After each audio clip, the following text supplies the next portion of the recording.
Hi everyone, welcome to my channel. ఈరోజు సెషన్లో మనం short story the overcoat. Okay, ఇది వచ్చేసి ఉస్మానియా యూనివర్సిటీ వాళ్ళకి న్యూ సిలబస్లో యాడ్ అయినటువంటి 5th యూనిట్లో ఉన్నటువంటి స్టోరీ ఇది. దీనికి సంబంధించినటువంటి అంటే ఈ యూనిట్కి సంబంధించినటువంటి పోయం ఇది వచ్చేసి నేను ఆల్రెడీ అప్లోడ్ చేశాను. అండ్ ఇది వచ్చేసి లాస్ట్ షార్ట్ స్టోరీ. ఒకసారి వినండి కంపల్సరీ. ఈ షార్ట్ స్టోరీ లేదంటే where the mind is without fear అనే పోయం, ఈ రెండిట్లోంచి ఏదో ఒకటి మీరు ఆన్సర్ చేయాల్సి ఉంటుంది. Okay, if we see about the story the overcoat. Okay, overcoat అంటే తెలుసు కదా, మనం పైన వేసుకునే కోట్ ఉంటుంది కదా డ్రెస్ మీద నుంచి, సో దాన్ని ఓవర్ కోట్ అనేసి అంటారు. ఓకే, సో ఈ ఓవర్ కోట్ గురించి రాసినటువంటి this writer is none other than Nikolai Gogol. Nikolai Gogol. So first let's see about the author. So if we see about the author, Nikolai Vasilevich Gogol, 1809-1852. So this is his date of birth and this is his death year. And he was a famous Russian writer known for his realistic style mixed with satire, humor and social criticism. So in his writings, he was a Russian writer. In a Russia కి సంబంధించినటువంటి famous writer. So they are realistic style. So nothing but they show the reality. అంటే నిజంగా ఉన్నాయేమో వాస్తవాలను చూపిస్తున్నట్టుగా ఉంటాయి. And it is also mixed with satire, humour and social criticism. Satire means nothing but వ్యంగ్యం. Okay, and humour nothing but comedy, funny and social criticism. His works often portrayed corrupt officials, struggles of common people, and the dark side of bureaucracy. So in his works, means whatever the writings or the stories whichever he write, they clearly shows the corruption.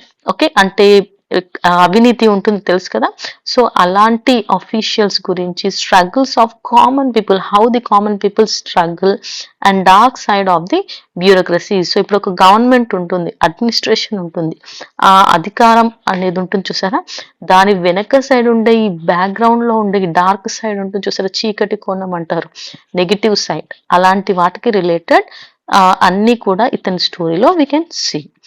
Some of his notable works include, means these are his most famous works. They are Dead Souls, The Government Inspector and The Nose. ఇవి వచ్చేసి ఆయన famous works. Gogol's writings influenced great authors like Dostoevsky, who famously said, "We all came out of Gogol's overcoat." So ఈయన writings ఉంటాయి కదా, they have influenced many other authors, వేరే వాళ్ళని కూడా influence చేశాయంట. So అందులో ఒకరు వచ్చేసి డాస్టోయెవ్స్కీ.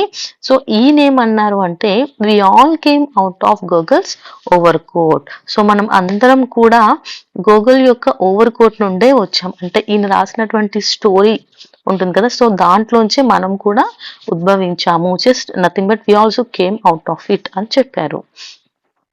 Gogol's stories combine comedy and tragedy, making him one of the pioneers of modern Russian fiction. So in his stories there is both comedy, okay, వినోదం ఉంటుంది, and tragedy means nothing but sad, దుఃఖం ఉంటుంది. So thus అతని this way of combining stories ఉంటాయి చూసారా, thus he became a pioneer of modern Russian fiction. So అందుకే ఆయన చాలా ఇంపార్టెంట్ రైటర్ అయ్యారు ఆ టైంలో. This is about the author. Next if you see about the theme. So this is the theme. The overcoat is one of the most celebrated short stories in Russian literature. So Russian లిటరేచర్లోనే this is one of the most celebrated story అంట. It presents the life of a poor government clerk and highlights the harsh realities of poverty, social injustice and bureaucratical cruelty.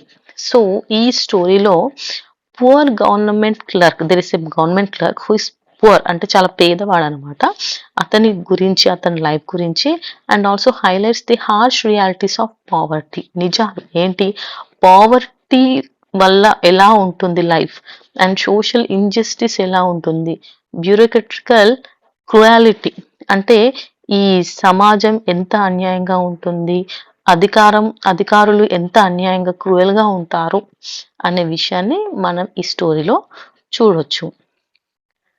Through simple events and deep emotional impact, Gogol shows how society often ignores the dignity and sufferings of ordinary people. So, in this story, we can clearly see how ordinary people suffer, and it is not at all cared by the society. అసలు society పట్టించుకోదు. చాలా వరకు ordinary people ఎంత సమస్య face చేసినా కూడా దాని గురించి వాళ్ళకు రెస్పెక్ట్ ఇవ్వాలి అనే విషయాన్ని ఎప్పుడూ కూడా సొసైటీ పట్టించుకోదంట. సో అలాంటి విషయాలన్నింటినీ ఇక్కడ మనకి థీమ్గా చెప్తున్నారు. If you see the story, ఇక మనం స్టోరీలోకి వెళ్ళిపోదాం. Nikolai Gogol's The Overcoat is a powerful short story that highlights the struggles of a poor and exposes the indifference and cruelty of society and bureaucracy. So, this story, ఇది దేని highlight చేస్తుందంటే struggles of the poor people యొక్క struggles and exposes the indifferences, అంటే ఎంత difference చూపిస్తున్నారు మనుషులు అనేది, and cruelty of society and bureaucracy. So ఇవన్నింటి గురించి మనకు ఇక్కడ చూపిస్తున్నాడంట. ద ప్రొటగనిస్ట్ అంటే ద మెయిన్ క్యారెక్టర్.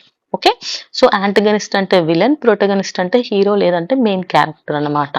సో ఇతన్ని, సో ఈ మన స్టోరీలో ఉన్నటువంటి మెయిన్ పర్సన్ నేమ్ వచ్చేసి Akaky Akakievich. Okay, so Akaky Akakievich is A low level government clerk in St. Petersburg who lives a monotonous, joyless life. So ఈ person అకాకి ఎక్కడ అంటే Saint Petersburg లో వర్క్ చేస్తున్నాడు. అక్కడ జస్ట్ చిన్న చిన్న గవర్నమెంట్ జాబే, బట్ లో లెవెల్ అన్నమాట.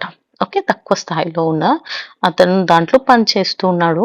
సో అతని లైఫ్ పెద్ద హ్యాపీగా ఏం లేదు, ఏదో ఎలోన్గా, సింగిల్గా, లోన్లీగా ఉంటూ ఏదో అలా లైఫ్ గడుపుతూ ఉండేవాడు. His only duty is copying official documents, which he performs with great dedication but without any social recognition. So ఒక క్లర్క్ పని ఏముంటుంది, ఇచ్చిన వర్క్ ని కాపీ చేయడం.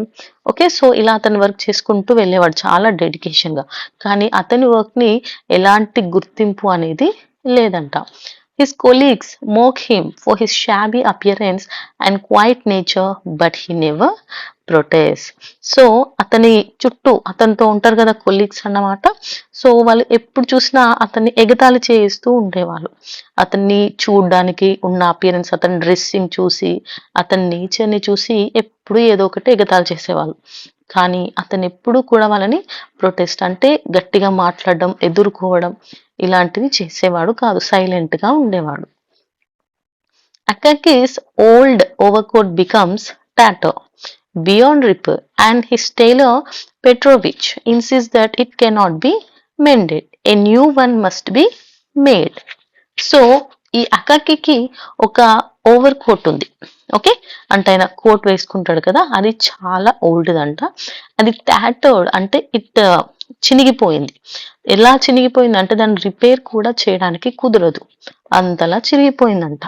సో ఒక టైలర్ ఉన్నాడు ఇక్కడ, అతని పేరు వచ్చేసి పెట్రోవిచ్. అతని దగ్గరికి తీసుకెళ్లి ఇస్తే అతను అన్నాడు, ఇంకా దీన్ని మనం బాగు చేయలేము, ఇంకా మీరు కొత్తది కొనాల్సిందే, కుట్టించుకోవాల్సిందే అని చెప్పాడు.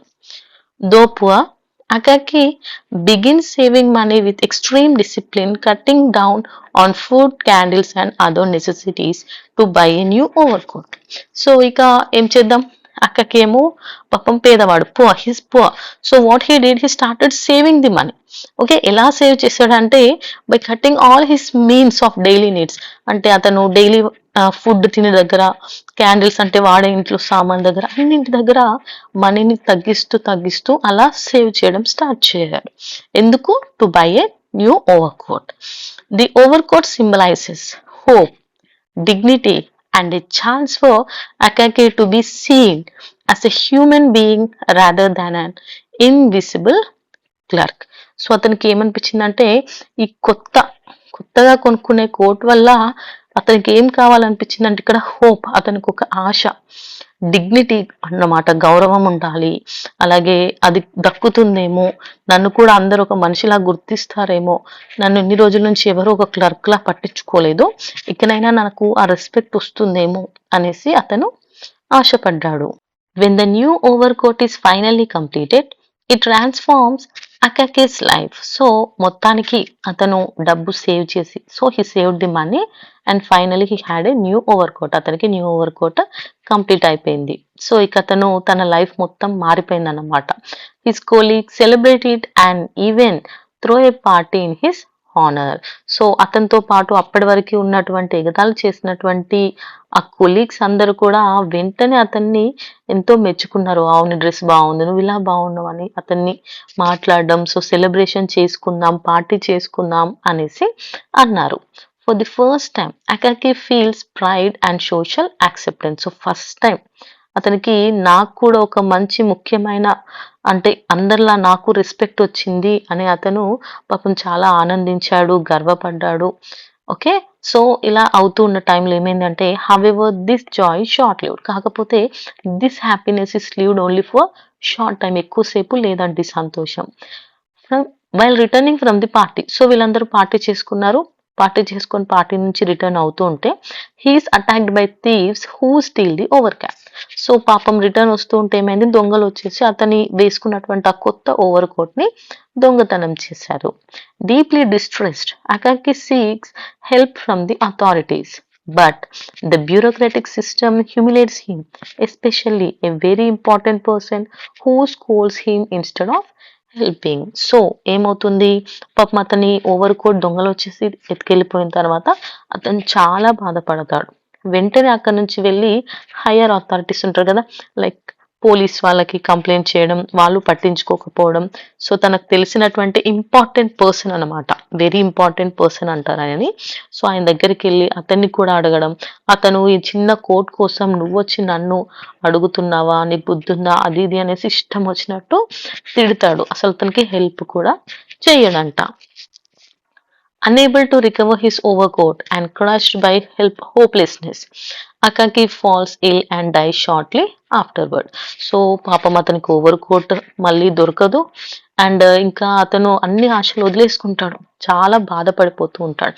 ఆ బాధతో అతని ఆరోగ్యం పాడైపోయి హీ డైస్, అతను చనిపోతాడు. ఆఫ్టర్ హిస్ డెత్, అంటే అతను చనిపోయిన తర్వాత Akaky's ghost starts haunting the city, stealing over coats from passersby. So ఇంకేముంది, అతను చనిపోయిన తర్వాత అతని ఆత్మ గోస్ట్ ఉంటుంది కదా, సో అది ఆ నగరంలో తిరుగుతూనే ఉంటుంది. సో అక్కడున్న ప్రజలందరివి కోట్స్ ఉంటాయి కదా, ఓవర్ కోట్స్, వాటిని దొంగలిస్తూ ఉంటుంది ఆ ఆత్మ. The ghost eventually frightens the very important person, making him realize his arrogance and inspiring him to change his behaviour. So అలా దొంగతనం చేస్తూ ఆ ఇంపార్టెంట్ పర్సన్ అనే పర్సన్ ఉండే కదా, ఎవరైతే తనకి హెల్ప్ చేయలేదు, ఎంతో తిట్టి అవమానించాడో, సో అతన్ని కూడా భయపెట్టి అతని దగ్గర ఉన్న ఓవర్ కోట్ ని కూడా లాగేసుకుంది. సో అతనికి ఉన్నటువంటి ఆ క్రూరత్వం, ఆ పొగరు, అవన్నింటి రియలైజ్ అవ్వాలి అండ్ ఆల్సో తన బిహేవియర్ ని చేంజ్ చేసుకోవాలి అనేసి అనుకున్నాడు అకాకి. The story ends by showing how even after death అకాకి seeks the justice that was denied to him in life. So చివరికి అతని ఆత్మ కూడా ప్రశాంతత లేదు అతనికి, చనిపోయిన తర్వాత కూడా అది కూడా తనకు న్యాయం కావాలి అంటే ఏదైతే తను బ్రతికున్నప్పుడు పొందలేదో దానికోసం ఆయన ఆత్మ ఎంతో ఆరాటపడిందంటే ఎలాగైనా తనకి న్యాయం దక్కాలి అనేసి. Gogol's story exposes the harsh realities faced by the lower classes, the inhumanity of bureaucracy, and the social obsession with status and appearance. So దీన్ని మనం చాలా వరకు చూస్తాం. లోవర్ క్లాసెస్ అనేసి వాళ్ళని హ్యూమిలేట్ చేయడం, అంటే ఇష్టం వచ్చినట్టు అవమానించడం, సొసైటీలో వాళ్ళ స్టేటస్ని, అపియరెన్స్ని చూసి వాళ్ళకి రెస్పెక్ట్ ఇవ్వడం, ఓకే, ఇవన్నీ కూడా బయట జరుగుతూ ఉండేవి. Through the tragic life of Akaki, Gogol condemns a society that values material objects more than human lives, making the overcoat a timeless work of social criticism and compassion. So ఇక్కడ ఏం చెప్తున్నారు అంటే goggle, ఇక్కడ ఈ సొసైటీలో ఎప్పుడు ఏది matter అని అంటే హ్యూమన్ యొక్క లైఫ్ కాదు, మనిషి విలువలు, మానవత్వం కాదు. ఎప్పుడు కూడా వాళ్ళు వస్తువులు అంటే మనీ, ప్రాపర్టీ, డ్రెస్సింగ్, అపియరెన్స్, ఇలాంటి వాటికి ఈ సొసైటీ ఎక్కువ మర్యాదను, రెస్పెక్ట్ ని ఇస్తుంది అనేసి చెప్తున్నారు. సో ఇక్కడ ఎలాంటి విలువలకు వాల్యూస్కి ప్లేస్ అనేది లేదంట సొసైటీలో. So if you see the conclusion, the overcoat is a moving story that combines humour, tragedy and powerful social criticism. So ఇక్కడ మనకు క్లియర్గా హ్యూమర్ హాస్యం, ట్రాజడీ విషాదం and also powerful social criticism అంటే సామాజిక విమర్శ అనేది చాలా క్లియర్గా కనిపిస్తుంది. Through Akaky's life and death, so అతని జీవితం అలాగే అతని మరణం రెండిటి ద్వారా Gogol exposes the insensitivity of society and the suffering of poor. So మనిషి ఇక్కడ ఉన్న అకాకి తన జీవితంలో ఎంత సఫర్ అయ్యాడు, ఈ సొసైటీ అతన్ని ఎంత బాధ పెట్టింది, అతని పేదరికం వల్ల అతను ఎంత నలిగిపోయాడు అనేది చూపిస్తున్నారు. The story teachers that every human being, no matter how low in status, deserves kindness and dignity. So ఈ స్టోరీ ఏం చెప్తుందంటే ప్రతి human being means every human being, no matter how low in status, so status ఎంత ఉన్నది అనేది మనకు అవసరం లేదు, అతనికి కైండ్నెస్ అండ్ డిగ్నిటీ అనేది ఖచ్చితంగా దక్కాలి.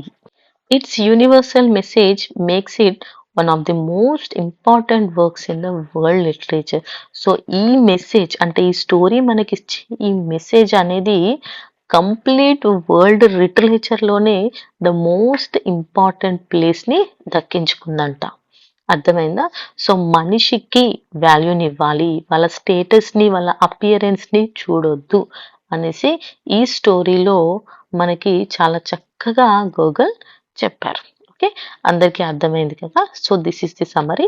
సో ఈ సమ్మరీకి వచ్చేసి మీకు 12 మార్క్స్ ఉంటాయి. యాక్చువల్లీ 15 మార్క్స్ ఉండేవి మీకు 4 యూనిట్స్ ఉన్నప్పుడు, కానీ 5 యూనిట్స్ చేశారు కాబట్టి అన్ని ఆన్సర్స్ నుంచి 3 కట్ చేసి ఇంకొక ఆన్సర్ అయింది. సో అలా మీకు టోటల్ 12 మార్క్స్, 12 into 5 60 మార్క్స్ అనేవి పార్ట్ బిలో ఉంటాయి. Okay, so will meet with the next video. Thank you for watching. By by.